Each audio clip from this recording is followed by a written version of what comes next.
لیکن یہاں پر کیا ہے جو خاص آیت میں پڑھنا چاہ رہا ہوں، اور اس نے یعنی یسوع نے اتر کر بڑی بھیڑ دیکھی اور اسے ان پر ترس آیا، کیونکہ وہ ان بھیڑوں کی مانند تھے جن کا چرواہا نہ ہو۔ ہلیلویا۔ تو وہ ان بھیڑوں کی مانند تھے جو لوگ اس کے پاس آئے تھے جن کا کوئی چرواہا نہ تھا، اور آج بھی وہ بھیڑیں جو ترسی ہوئی ہیں، وہ بھیڑیں جو بھوکی ہیں، وہ بھیڑیں جو پیاس رکھتی ہیں، ان کو وہ سیر اور آسودہ کرتا ہے۔ ہلیلویا۔ تو وہ خداوند یسوع مسیح جس نے 5000 لوگوں کو کھانا کھلایا، اور مرکز کی انجیل بھی 8 باب میں اگر ہم پڑھیں تو وہاں پر خداوند یسوع مسیح نے 4000 لوگوں کو کھانا کھلایا، جس میں تھوڑی سی مچھلیاں اور 2 جو ہے روٹیاں۔ تو وہ خداوند یسوع مسیح جو کہ اتنے لوگوں کو اتنے سارے تھوڑی سی چیز سے سیر کر سکتا ہے، آج اس کو بھوک لگی ہوئی ہے۔ ہلیلویا۔ اور موسم بھی نہیں ہے، موسم بھی نہیں ہے، بھوک بھی لگی ہے، انجیر کے درخت کے پاس بھی چلے گئے ہیں، پھل بھی نہیں ہے، اور اس کو لعنت بھی دی۔ ہلیلویا۔ تو اس کے بعد کیا ہوتا ہے؟ ٹھیک ہے، وہ ہم بعد میں دیکھیں گے اس کے بعد کیا ہوتا ہے۔ تو یہ اگر ہم اس درخت کو دیکھیں تو درخت ہمیں کیسا لگ رہا ہے؟ درخت ہمیں کیسا لگ رہا ہے؟ دور سے انجیر کا درخت جس میں پتے تھے، ٹھیک ہے، پتے تھے، اس درخت میں پتے ہیں، ہرا بھرا ہے، دیکھنے میں خوشنما ہے۔ آج ہم لوگوں میں سے بھی بہت سارے لوگ ایسے ہیں جو دیکھنے میں ہرے نظر آتے ہیں، دیکھنے میں خوشنما نظر آتے ہیں، دیکھنے میں چمک دمک ہوتی ہے، چرچ جاتے ہیں، خدا کا کلام سنتے ہیں، خدا کا کلام شیئر کرتے ہیں، لیکن جب ہم فروٹ دیکھتے ہیں، جب ہم پھل دیکھتے ہیں تو نہیں پاتے، تو ہم اس درخت کی مانند ہیں جو کہ انجیر کا درخت تھا، جو ہرا بھرا تھا، پتے تھے لیکن پھل نہیں تھا۔ ہلیلویا۔ اور خداوند یسوع مسیح آج ہم سے پھل کی توقع کر رہا ہے۔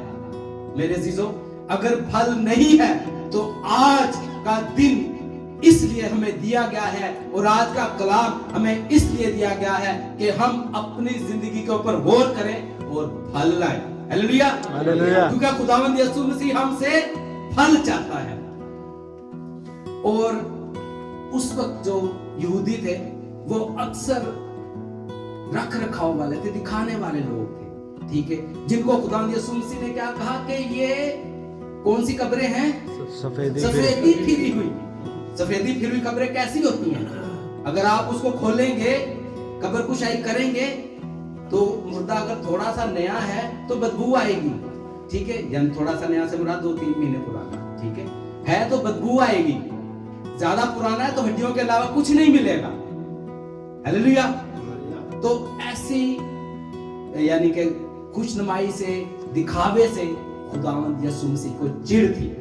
خداوند یسوع مسیح اس کو پسند نہیں کرتا تھا، اس لیے اس نے ہیکل سے بھی لوگوں کو مار کر، وہ جو باہر تھے ان کو مار کر نکالا، کیونکہ وہ کاروبار کر رہے تھے، وہ دکھا رہے تھے، شو آف کر رہے تھے، لیکن کام نہیں کر رہے تھے، خداوند کی بادشاہی کا کام نہیں کر رہے تھے، پھل نہیں لا رہے تھے۔ اور آج یہ درخت بھی پھل نہیں لا رہا تھا، پتے تھے، دکھاوا تھا، خوشنمائی تھی، ہرا بھرا تھا، لیکن پھل نہیں تھا۔ خداوند یسوع مسیح کو یہ بات پسند نہ آئی۔